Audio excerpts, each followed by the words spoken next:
But welcome everybody. We're really excited about today's show. So we're going to be talking about the technologies that are about to break the recruitment industry. And obviously we're not trying to discuss this in a doomsday sense. We're not trying to talk about like completely removing recruiters. And hopefully we can uncover today what AI looks like in recruitment, because it's quite a hot topic. It's also automation. I'm extremely thrilled to have an absolute stellar panel with me on the show today. I'll let them introduce themselves, but yeah, you guys are in for an absolute treat. So if you are watching on LinkedIn, if you're watching on Facebook, please share this across LinkedIn now, so that we get as much reach with people. Comment as well. You'll have your opportunity to be asking questions later on. But yeah, we're in for an absolute treat and hopefully an hour of real strong knowledge sharing. So let's start and introduce our panelists. As you can see, guys, we've got a number of panelists on the screen here. So first of all, we'll go with Brooke Sullivan. Brooke, do you want to introduce yourself? Yes, hi, thanks so much, Antonio. Nice to be here. My name is Brooke Sullivan. My pronouns are she, her. I work for an incredible organization called Hyperproof that's here in the US, based out of Seattle, but we're in the compliance software space. And I've been in talent acquisition now over a decade and love to help people find the right role, but also love building organizations and helping organizations streamline their recruiting process and help them really think about best practices. So great to be here. Thanks for asking me to participate. Amazing. Really excited to have you on the show, Brooke. Thank you very much. And let's jump over to Stephen here, Stephen Rothberg. I am the founder and chief visionary officer of College Recruiter job search site. We believe that every student and recent graduate deserves a great career and that it should be easy for employers to connect with them. Our customers are primarily Fortune 1000 companies, government agencies, and other organizations that hire at scale. They advertise their early career jobs with us. Thanks for having me on. This should be fun. Awesome. Yeah, absolutely, Stephen. Thank you for attending also. And we'll jump to you, Mark Knowlton. Mark, tell us about yourself. Well, thanks very much for the invitation, Antonio. My name is Mark Knowlton, the CEO and founder of TechScreen. We have the world's only SaaS platform that lets a recruiter conduct a detailed technical interview of an IT candidate without needing to be technical themselves. And we're about to deploy actually a version of our platform that uses AI to actually score a verbal interview on the fly. And so I'm really excited to talk about how AI is going to have an impact on recruiting going forward. So thanks for the invitation. Wow, love that, Mark. So we're going to be picking your brain, no doubt, in this session. Thank you very much. And jumping to Pekka. Pekka Nebelung. Sorry if I'm pronouncing that wrong. No worries, Antonio. It's a tricky one, I know. So yeah, Pekka Nebelung is my name. It's a Finnish-German name, so that's why it's so difficult. And I would like to greet you all from Finland today. Yesterday I was in Berlin, today in Helsinki. And I work at Jobilla. Jobilla is an talent acquisition solution that helps you to find the right candidates. And talking about AI is really interesting for me because we are also launching our first AI-based tools next week to help recruiters do their job more efficiently. So yeah, thank you for the invitation, Pekka Nebelung, the COO in Jobilla. Nice to see you guys here. Lovely to meet you, and very excited to hear more about what you guys are doing and to enhance recruiters' experience in their roles. And last but not least, we have Krista Wright, all the way from Canada. Good morning. Thank you for having me. Yes, I'm Krista Wright, here representing Jobilla Canada, and it's morning here, so we're pretty excited about this topic, something that is really directly aligned with Jobilla's purpose. It is high time for innovation, and Jobilla is exactly that. So we're excited to fill people in on what targeted recruitment looks like these days. Thank you very much. Absolutely amazing. So we have seen, guys, and everyone out there also, we've seen a massive rise in the topic of AI in recruitment over the past, I suppose, since really generative AI started hitting the scene back in October last year. And it really has, this, stuff like ChatGPT, it really has changed the way that people are viewing, technology, how they're interacting with technology, and also what we can do as technology leaders and talent leaders and recruitment leaders to enable technology as a first point of call for recruiters. So I just want to open it up there to yourself, Brooke, if you don't mind. How are you noticing the landscape changing, as someone who's, overseeing talent delivery and talent for Hyperproof? How are you noticing technology impacting your function and your teams? Yeah, absolutely. I mean, number one for us is always thinking about the candidate experience. And I love leveraging technology in a way that really helps the candidate understand where they're at in process. I think we're all reading LinkedIn right now. Candidates kind of despise recruiters at the moment and think about us as like, they never get back to me, they never email me. Well, technology can help really automate a lot of your functionality, whether it's automated emails like, hey, you're still in process, we're waiting to hear from you, or automated texting functionality that just says, hey, we received your application, we're going to review it, you'll hear from us in this amount of time. Just kind of setting expectations and that communication channel in a much more clear way that makes candidates feel supported and heard and seen, and that they know that we care about them through the process. And it's not just, submitting an application into the void. It's really submitting an application to a great company that deeply cares about people.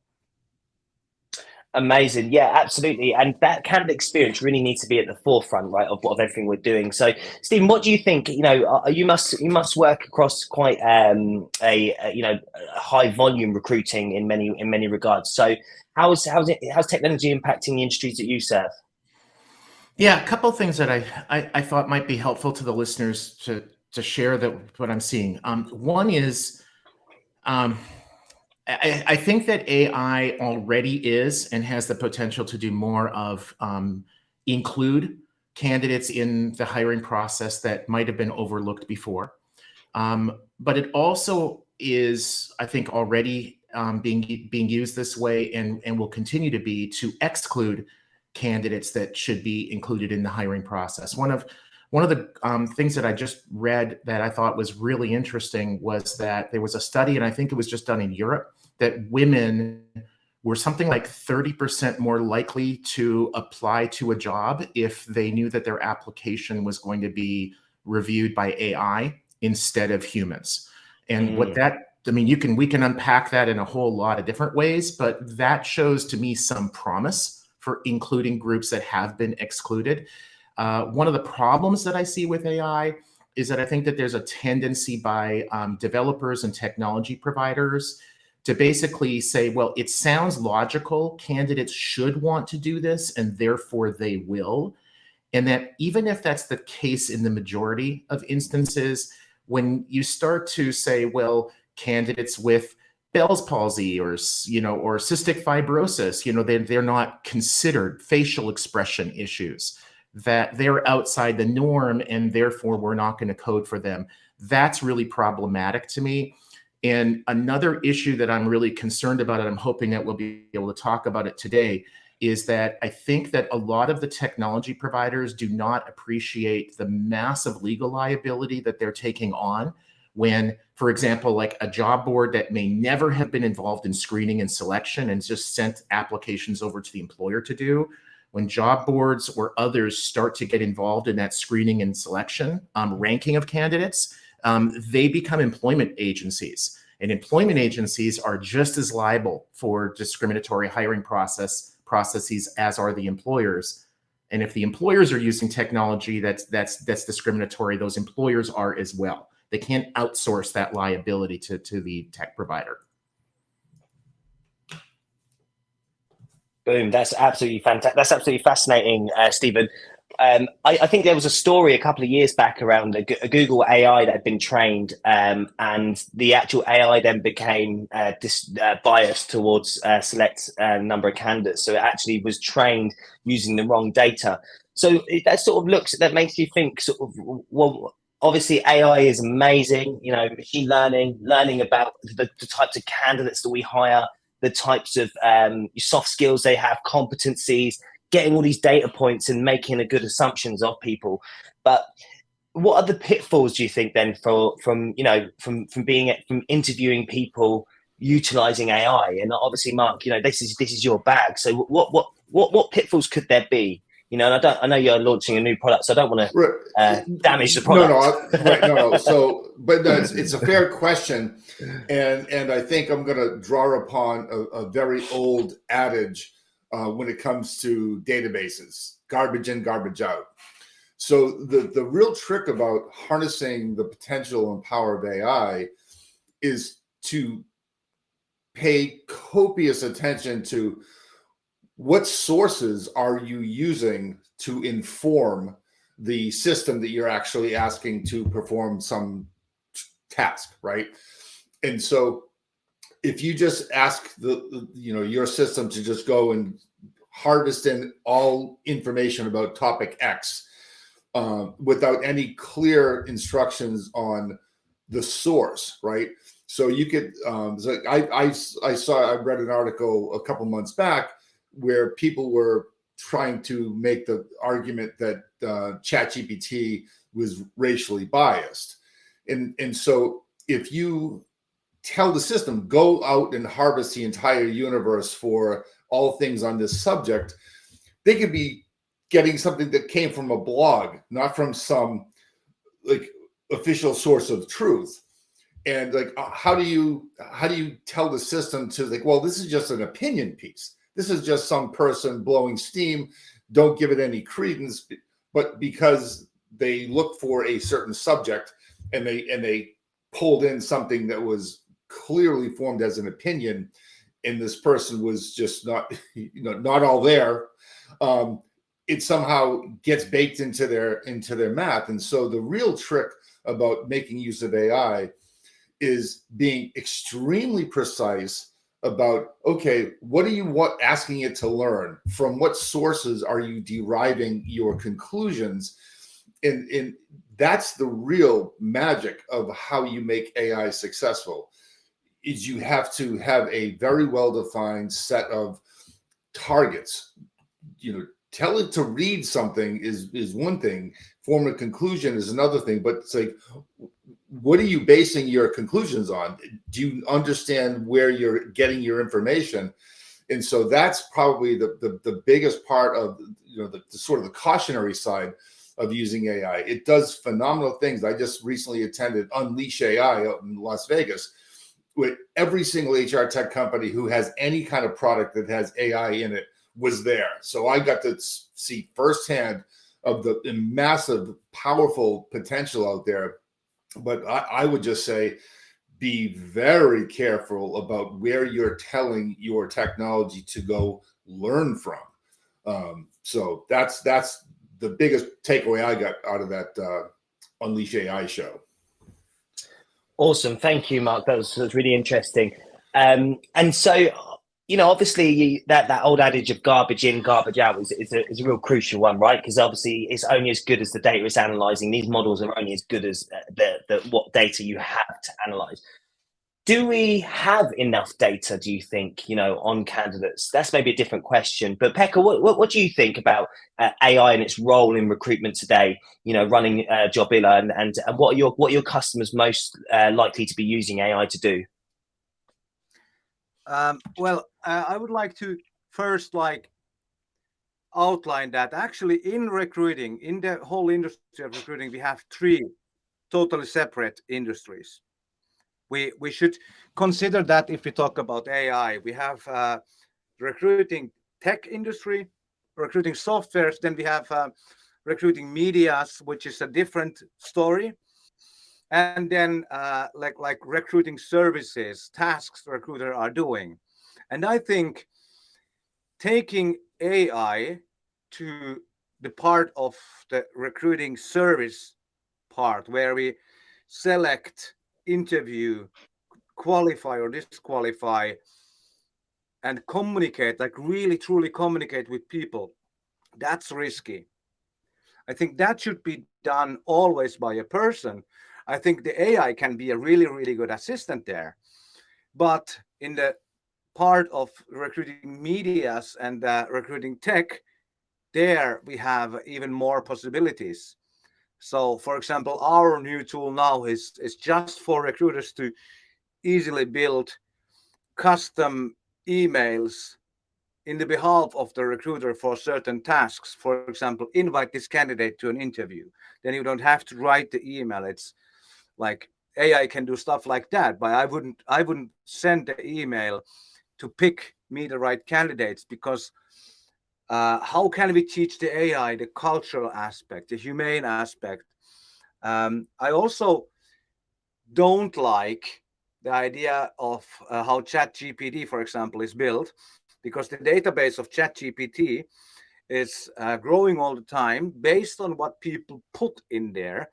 And that can be a huge data leak problem if we use that wrong or not careful enough in recruiting. If we tell, for example, that Mark has been selected to work as the CMO in Jobilla starting from the 1st of April, then I think it's a problem, because then every other company could ask ChatGPT of the recruiting plans or the recruiting trends in our company.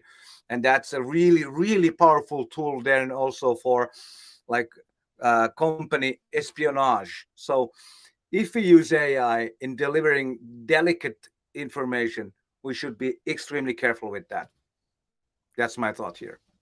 Awesome. No, that's a very. I really like the fact that you are saying it's risky. I know what you said. I think it's risky on two parts. You've obviously got the point of data protection and that piece, but I do believe that I just don't know that we could be at a place where technology can replace a recruiter. At this stage. Go on. I would like to continue just a little bit. Recruiting process, that's in my understanding the most important process towards the target group. If you are in B2C sales, for example, recruiting can save or destroy a brand for 200 people in just one recruiting process, and they never ever buy from you. Are we really as bold enough that we give a crucial part of our company brand and culture to an AI? I'm scared about that. Very, very interesting points. Yeah. I absolutely agree, and I'd like to actually find out what your thoughts are on that in a moment, Brooke. Actually, but Krista, do you think that AI can replace us recruiters? Do you think it can take over what we do? Those nuances that when you're understanding a candidate. Tell us why. No, I definitely do not. And when I think about technology in the recruiting space, I think technology can create efficiencies. It can allow us to quicken the pace in which we need to get results. But I think it's problematic if we forget to consider that the candidate experience, which has been mentioned, is so important. But having a personal touch with your recruiting processes is more essential now than it really has ever been. I think the pulling back to having a human touch, we can use technology to create efficiencies, yes, but certainly not to replace an actual live conversation with people that are making hiring decisions with your candidates. I think it's beyond essential. We're in a candidate-led market right now. At least that's the case here in Canada. We have quite low unemployment rates. So, I think it's very tricky in many cases for recruiting teams to find and connect with candidates. It's all the more important to be able to tap into what we would refer to as a passive candidate group, people that could be ideal people for the job, but you have to reach them in a different way, perhaps, than the traditional methods of job boards, staffing agencies. So I think that you must never take technology and have it replace the human touch. And I think right now, having the candidate feel empowered and at an equal standing with employers is a really, really important consideration. And one that if you have a technology that can enhance that experience, that's an important facet and something that we're certainly proud of with what we have to offer. Oh, sorry, amazing. That's really, really interesting. I think you're so right. Like, but there is. I'm quite a humanist, so I think the main role of and I was just touching on what you said as well, Pekka, earlier around that brand experience. And Krista, it's a candidate short market, right? So offering that experience, is so crucial. So, Brooke, just jumping to you. What are your thoughts on how does the business see AI tools and potential data leaks or corporate espionage, as Pekka put it? How does the business feel about it at the moment? We're in an organisation such as Hyperproof. Well, yeah, absolutely. I mean, the space that we're in the compliance realm, we're very sensitive to it. And we're starting to come out with our own policies around it internally of how do we utilize some of these new technologies that are rapidly changing and coming out constantly. From a talent perspective, I think someone mentioned it earlier, like you get what you put into it. I think one of the things is as we evolve a talent acquisition team or as you are a leader in talent acquisition, one of the questions you have for future recruiters or those that you want to hire is tell me about the prompts you're using in ChatGPT right now, because there's so many opportunities to leverage that technology to help you do what you do better or do it much more efficiently. Create a Boolean string for a typical search you have. It can write it in 10 seconds and then you're off to the races versus spending hours sitting there trying to come up with the best process to plug into LinkedIn or into Google or any of your sourcing tools. So it becomes efficiency processes that I think I would suggest to recruiters most to use it. But the other piece of it is it's evolving constantly. So you have to keep your thumb on it to say, okay, what else is this can do or what can it achieve? And I think coming to webinars like this or listening to other talks about the industry is really going to help you continue to understand what's out there and what products or tools are starting to take that into consideration. Ultimately, our product in recruiting is people. We're not selling widgets, we're getting people to connect with another person. And so if you take the human element out of it, like you're all saying, yeah, we lose a lot. And the biggest component is culture, building a really effective organization that has core values that every person showing up has. And if you take that out and you make a really robotic approach using some of these AI tools, you miss out on some of those really great perspectives or opportunities to dig, and definitely around diversity, and really thinking about how do I want to use this tool, but still maintain the lens that DE&I is really critical to the success of how I want to build. So I think it's this tug of war that we're all playing right now of how much to use it, when it should come in. And as a business, and certainly in the compliance realm, we're really watching it as a sensitive moment of what can get out there, what should be out there, what shouldn't be out there, how often should we use it. But I think I think the future question is how are you using it and what are you using it for becomes the interview questions to future recruiters. Wow, that's absolutely amazing. That's actually the first person I've spoken to, and maybe I'm not speaking to enough people, but you're the first person I've spoken to who said, that's part of how we're going to be starting to analyze recruiters, and what are they doing utilizing this technology. Because you're so right. The power of the technology to give you that competitive edge is just unreal, right? To get into market faster than your competitor employers, to be able to craft a better narrative about yourself, a better LinkedIn profile. That it really is fascinating.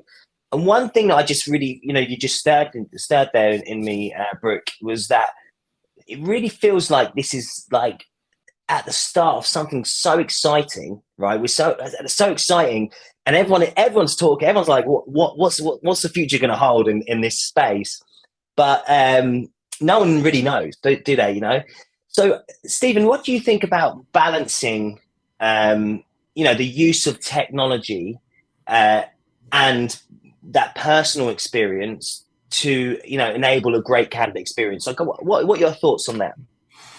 Yeah. So first of all, I loved sort of what Brooke said and how she said it. So if I may, I'm just going to build on that. A word that she used a number of times was efficiency, and I think for very good reasons. Forever, TA specifically, HR more generally, has been focused on efficiency, right? What saves them time, what saves them money, and it's often been at the expense of what I would call effectiveness. What's going to allow them to hire the best candidates and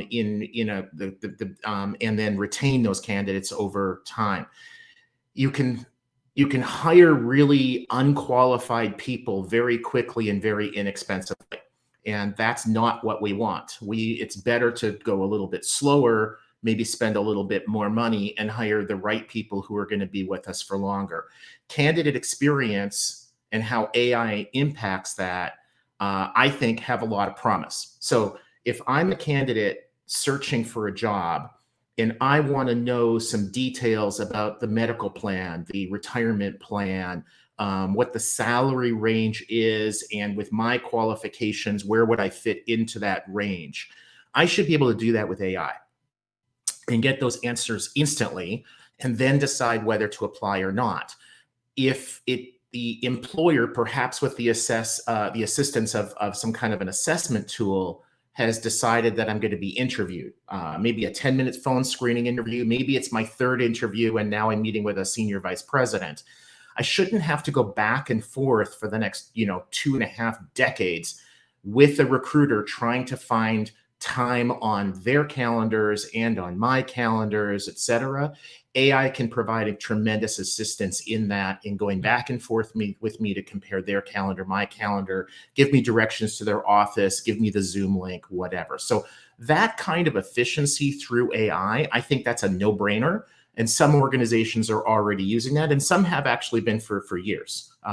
When you were going to apply to a warehouse position with Amazon in the fall of 2020, you were using AI to go through an assessment process, to be scheduled, and you would show up on your first day without ever having interacted with a human. The first time you showed up at the warehouse, or the first day that you showed up at the warehouse, was the first interaction that you had with a human.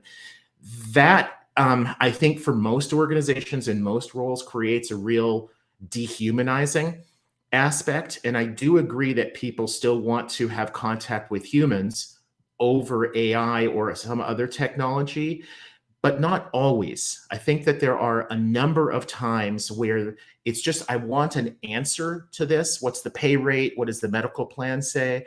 I don't think that most candidates need or even necessarily want to get that from a human, if that means that they're going to have to wait. If they can get that answer accurately and immediately, I think they prefer to get that from technology. And AI is wonderful for that, because then it allows them to use plain language to build on the questions and have a more natural conversation. If the typical candidate isn't even aware that they're using AI, there's disclosure, but the conversation is normal, like it would be with a human, then I think that's tremendous. And then it allows the recruiters, the hiring managers, to spend more time where the candidates really want that. The actual discussion that might be more subjective, where you're really trying to understand this particular role and that manager, how I would fit in with that team, get those sorts of more subjective issues addressed. Yeah, that's a lot of great insight there, and I do totally agree, because you're just giving that time. It's enabling that time to make more impact in your role, right? Which is absolutely fascinating. Awesome, guys. I think we've really uncovered some parts in AI there. I just want to move on to some different topics, because I do believe that there's a lot more in our industry here that we could be talking about. Like, let's go into sort of more this candidate sourcing spaces. And Krista, I'd love to jump to you if that's okay. How are you noticing the approach to sourcing changing within our industry now that we have massive amounts of technology at our disposal? I mean, Jobilla, you guys are creating something which is very, very fascinating. And what tools are you utilizing, or are your customers utilizing, to be able to, I guess, source and engage candidates in a very different way to their competitors, for instance? Yeah, great. I think it's been high time for some new tools and new solutions for internal recruiting teams. I think for the longest time, there's really been very few ways or tools that have been available to companies to put the word out that they're hiring. And I think in competitive times that we are right now, the race for talent, I think having new tools, new solutions to reach, and I would say, again, sort of referencing back to the fact, competitive, we've had some labor shortage issues, we've had lack of tools, and the traditional methods that companies have been using are just not getting candidates to them. So how do we find a new way to source candidates? It's a great topic for Jobilla, because what we're able to do is with a great new solution is to tap into a passive candidate group. And passive candidates, again, I might be repeating myself a little bit, but how do we message to people in a way that will reach folks that may not be actually job searching, but if the right opportunity were to land on their lap, they might consider it.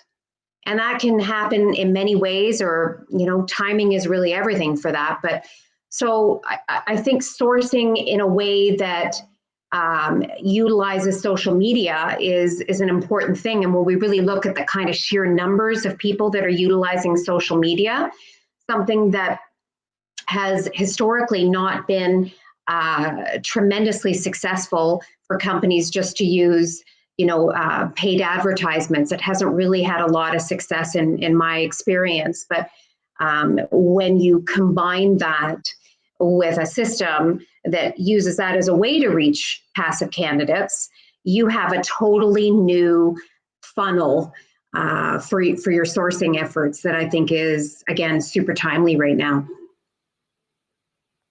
Yeah, amazing. There's actually 4.5 billion people utilizing social, some form of social media in the world, right? And the interesting thing on this was, I used to, in 2017, I was doing talks around social media and the use of it and whatnot. And those studies, it was around 2 billion people using social media. So in that short space of time, it's doubled. And we've sort of got almost over 50% of the population on Earth are utilizing some form of social media, which is really, really amazing. So tapping into that pool of talent is amazing. And what I'm firm of the opinion that every social channel is a database, right? Every social channel is a database that you can tap into and source candidates from. So that's great. But how do we make sure that our pipelines are diverse then? Mark, I'd love to jump to you for that. Well, one thing I was going to say about social media, because I just recently saw a demo of a product that has an off-the-charts hit ratio in terms of outreach from, trying to pull new customers in. And their approach is to make the initial outbound message to be what they call hyper-personalized. And the way they achieve this is by going out and looking at somebody's, all of their social media sites and find out things that are specific to that person. Like, in the 90s, when I wouldn't want them checking in on my social media then. And so, but the point is, photos of me when I was like 13 years old with like long bangs. Right. So like one of the things I used to do, like when I was recruiting in the 90s, and I've always been focused on software engineering, I would look through the resume and I would find projects they've done in the past where they went into some detail. And when I would write them an email, I would refer to something they referenced in their resume that maybe got way down into the weeds, but the response rate I would get was astonishing, because they would recognize, like, I was like, oh my God, not only did this guy understand this thing I was building in Java, but they actually referenced something that's like holy cow, it's like, I don't get this from recruiters. And so this one company is using the ability to go and harvest all this information from all these social media sites. I mean, it could take you hours and hours and hours just to find out some information that would make the outbound message extremely personalized.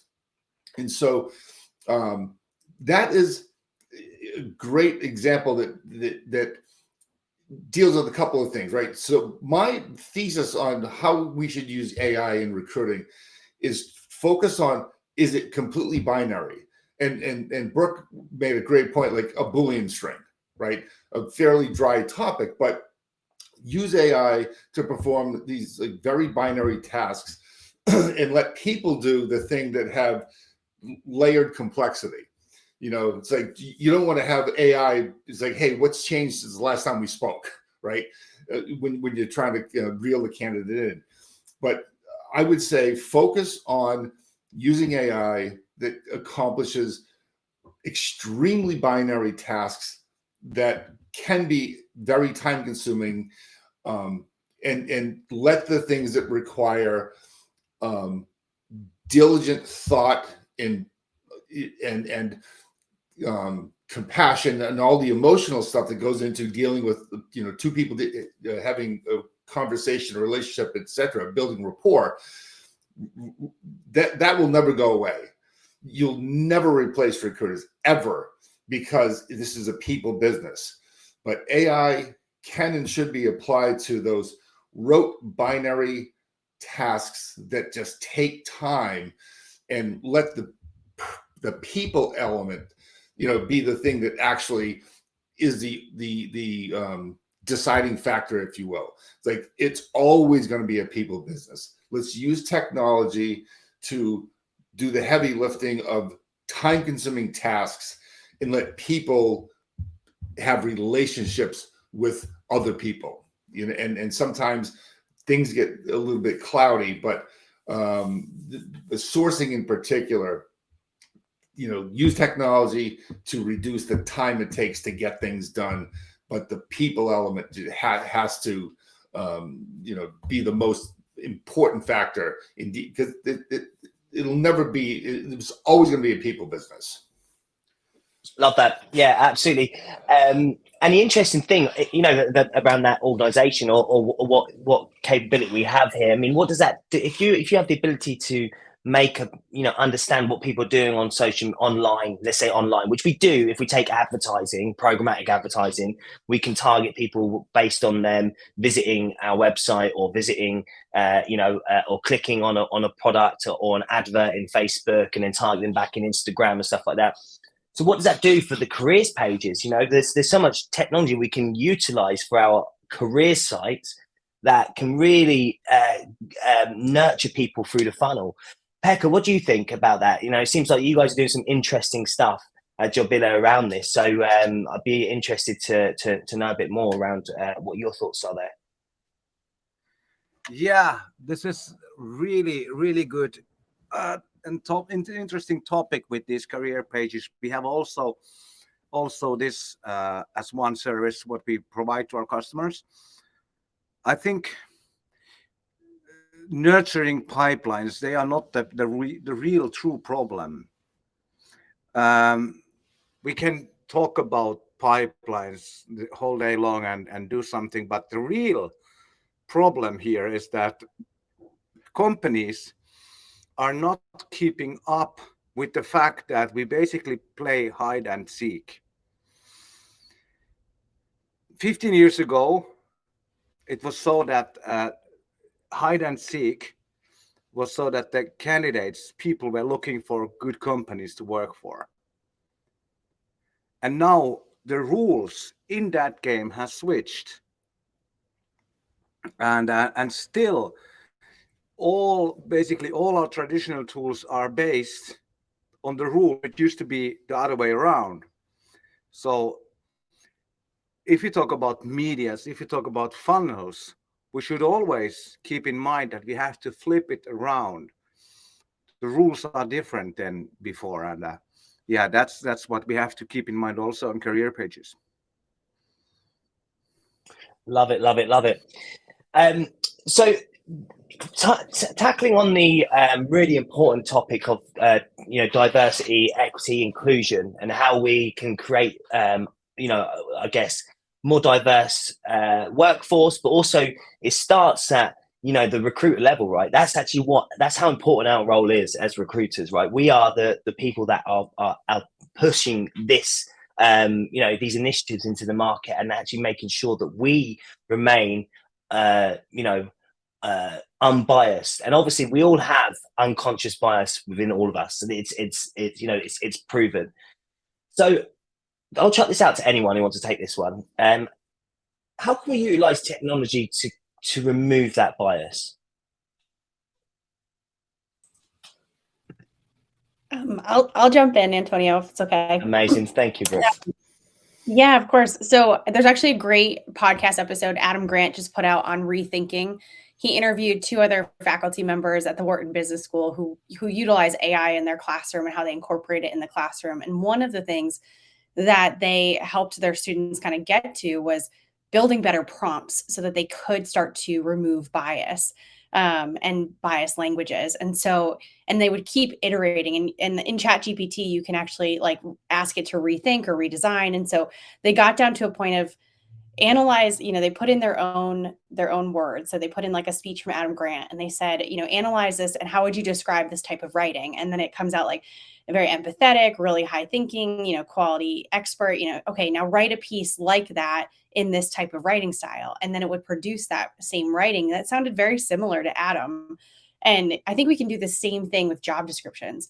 So if we want to feed the information into ChatGPT and saying, I want to build a really inclusive job description that plays to these types of audiences. These types of audiences like to hear these types of words. Please include these words in the job description where appropriate.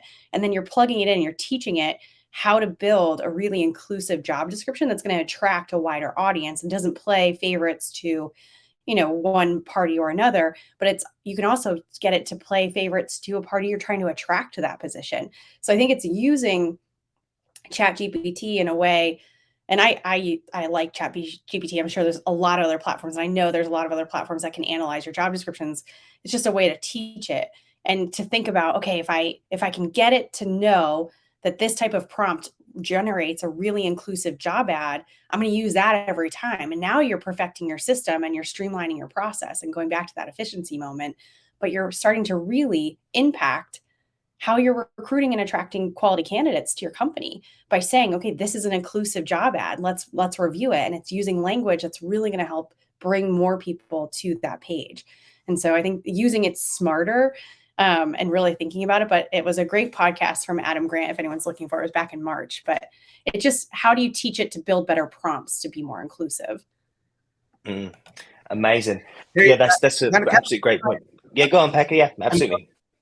Can I answer for a while to Brooke, because this was exactly Brooke, a wonderful comment about prompts and stuff like that. But what I was saying before is like if we make the AI to write better job description, it's like playing hide and seek with a sign, hey, you can find me here. So job ads, I think this whole concept is outdated. Job descriptions, job ads, we have to think differently if we really want to flip around the rules. And the best way how, in my point of view, an AI can help there is now most of the recruiters use only, in average, only 18% of their working time to actually interact with candidates, talk to them, interview them, and so on. And they spend like 4 days in a week to all the other stuff, administrative stuff, choosing job boards, whatever, doing back office work. That's where the AI should help us to give the recruiters first candidates to talk to with the decent pipeline, and then make them time to actually talk to them, that no email ever, no candidate is unanswered. That's where we should help. But first we have to flip the rule book around. Boom. Love it, love it, love it. Stephen, what do you think? Yeah. So I'd like to jump in here. I see this a little bit differently. So college recruiters, as I was saying earlier, we're a job search site. We started to migrate in 2014 and really accelerated that in 2016 from what most job boards globally still do, which is kind of the post and pray model. You buy a job posting for 30 days and you get what you get. You might get a ton of fantastic applicants. You might get none. What we did is we shifted to what's programmatic. And Antonio, what you were describing is more retargeting than it is programmatic. But programmatic is a rule-based system for where you run a job ad in the job board industry. That's how programmatic is used. When that job ad starts to run, when it stops, on what sites it runs, how much that site is paid for a click to the ATS or an application or whatever the metric is, the action that causes you to pay that job ad. So when we started to shift over to programmatic pay-per-click, pay-per-application, and virtually all of our customers have as well, what we saw very quickly was both on our end and on the end of the customer, the end employer, and also very often their intermediaries, the advertising agencies, the RPOs, the job distributors, is that a different kind of person was involved in making those decisions and managing the process.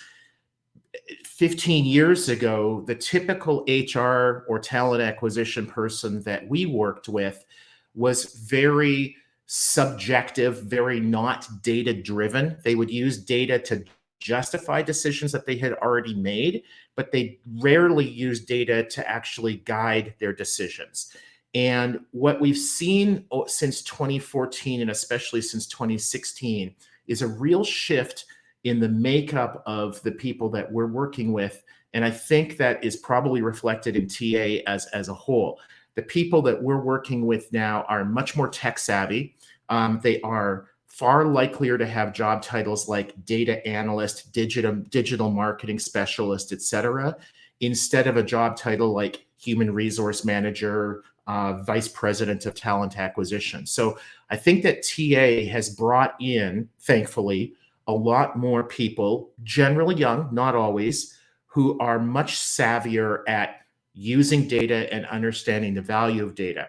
And one of the changes that I've seen in those organizations is that they've stopped looking at things like for diversity hiring. We are advertising these jobs to HBCU students, historically Black colleges and universities, or to women in engineering positions, and then kind of check that box saying, okay, well, if we advertise to that group, we're in compliance, we're fine. What they're doing a lot more of now is looking at the entire marketing funnel from the very first point of contact with a candidate, which might be a sourcing, an in-mail or some marketing message like that. It might be a job ad on a job board. There are tons of different options out there. And then all the way through every different stage that candidate takes, not even just to the point of hire, but also onboarding, and then 6 months later, a year later, 2 years later, and they're looking for drop-offs. Where are, for example, women going from being, say, 55% of our candidate pool down to 37%? So I think that sometimes when we're talking about talent acquisition, we focus too much on the actual sourcing, the actual recruitment marketing, and we forget that that's just really early in the process, and that the bulk of the process actually happens after that. And you can have a massive drop-off when an otherwise very diverse group of candidates hits the hiring manager. And that hiring manager is old school, and they look at you and they say, you don't have both chromosomes, and so therefore you can't be a software engineer, whether that's conscious or unconscious. That happens. So the best sourcing program in the world, the best recruitment marketing program in the world is not going to solve that problem. And if you're not looking at the drop-off, at the conversions all the way through the funnel, you're not even going to be aware of it. All of a sudden you go from our applicant pool looked very diverse to, well, the finalists were 3 white men. I guess, we kind of did our job and check. It's not good enough. And most organizations that we're working with are getting a lot better at that. Absolutely love that, Stephen. You know why as well? Because it's like you said, it's not just about where are we sourcing from, what demographics are we targeting, what's the funnel look like coming through, but actually in process. And I have a CRM ATS which is called Hire Buddy. And we're really, really conscious of this. So what we did was we were like, well, what if we just turned on a blur of all the candidates for hiring managers? So you could only see experience and skills. You couldn't see anything until the hiring manager put them at interview stage. So that once they go to interview stage, then they get revealed. Because I think that if you're really serious about diverse recruiting, then you need to take a bit of a step further to remove our biases that we have via, either blurring or, removing names from CVs or, our key identifiers or whatever it may be. So very interesting there, Stephen. Thank you for that. I really, really do appreciate that comment there. Okay, cool. I'm just going to jump into comments. So guys, if you are watching live on LinkedIn, please like, share away. This stream will become available as a recording afterwards in the same spot here on the same event page, so you'll be able to view this. If you're watching on Facebook and whatnot, please do the same. That being said, I believe we have Alex, can you send us the comments if you can at some point? Mark, just jump into you. What are your thoughts on creating a diverse in process? Obviously, because interviewing is actually quite a it's quite a grueling experience for a candidate, right? So how are you guys implementing technologies to be able to ensure that diversity is met as well? Well, we don't run into that per se because we have nothing to do with sourcing. And one of the things I like about how, because DE&I obviously is become front and center. And so what we do is just empirically measure, like, okay, does this person understand Java or do they not? And so we're generally not being asked to solve the problem of our customers on how do we inject more diversity into the process by which we select candidates. We're trying to solve the problem of does this person have the requisite knowledge to be able to make it to the next step of the process? And so it's funny that when we talk about there's fewer women in software engineering than than men, and so we'd always go back, like back in my consulting days working for major global software companies. They would always be wrestling with this conundrum, and my thesis is hire the most qualified people based on their knowledge, and use that as your benchmark. And so, especially in software engineering, no one has control over how many people enter computer science curriculums. It's the people who have the affinity for that sort of thing. And so I think the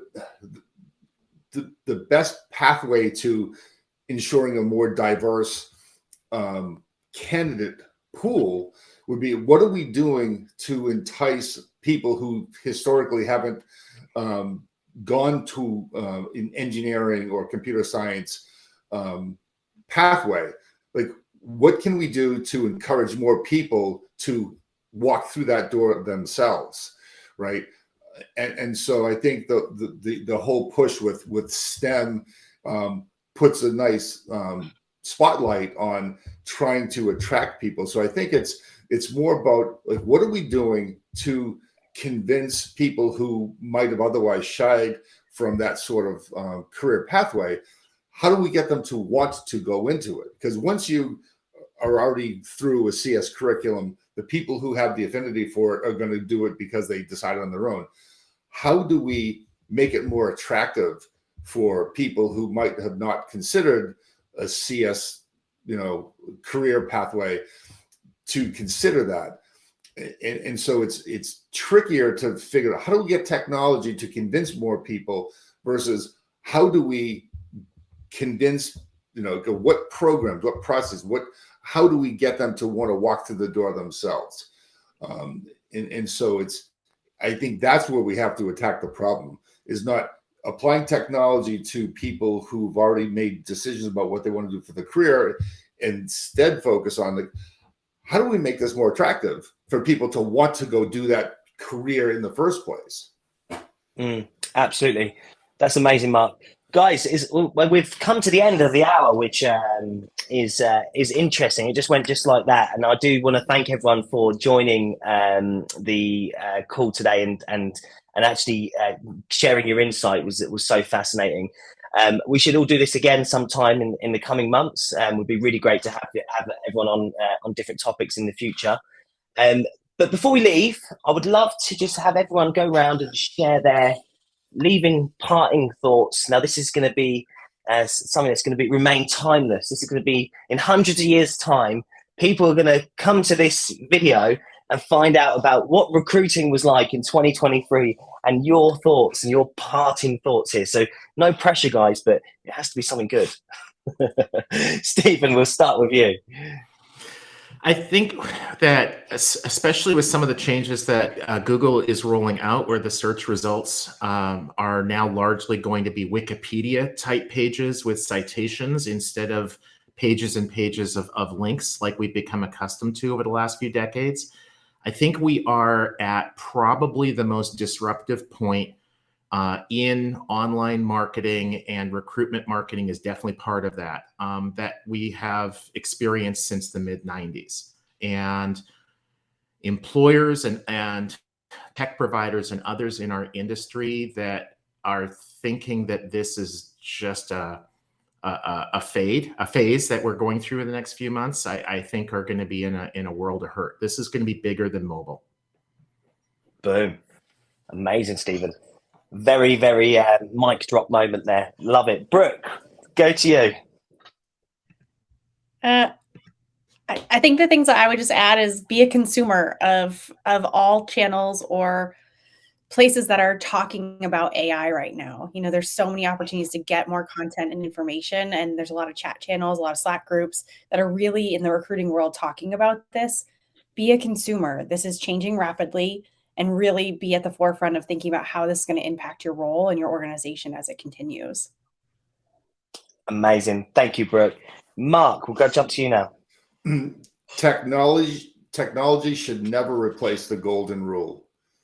Treat people the way you wish to be treated yourself. Never forget that. Technology is great. It's an enabler. It's not a decision maker. They don't build relationships. Boom. And Pekka, to yourself. Yeah. Before I used to be a professional musician, so I would like to compare recruiting with music. The process and the tools we make here, it's just a sheet music.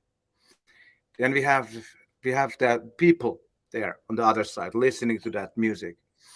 And the sheet music, the music is as beautiful as the process is conducted by people. So don't be afraid of the AI replacing you. AI is just playing the music. You are still the conductor. Boom. Love it, love it, love it. And finally, to lead us out, Krista.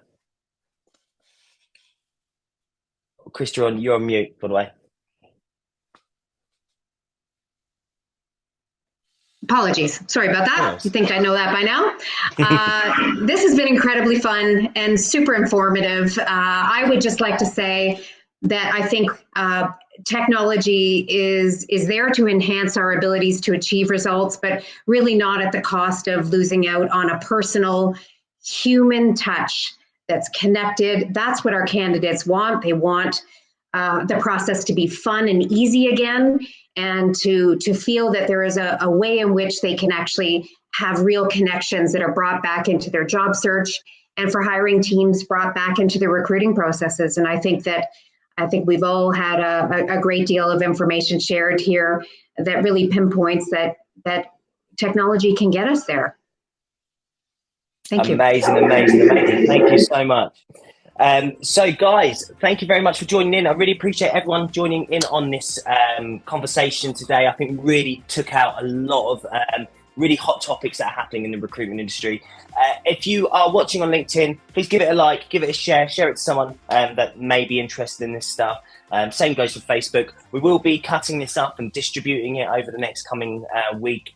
So stay tuned for that. Drop me a follow if you want to see more events that we're doing in the future around recruitment technology. You know, just actually anything that I find interesting, we tend to do an event on. Yeah, looking forward to seeing you all on the next show. Thank you again, everyone, for joining in, and have a fantastic day, everyone. See you later. Cheers.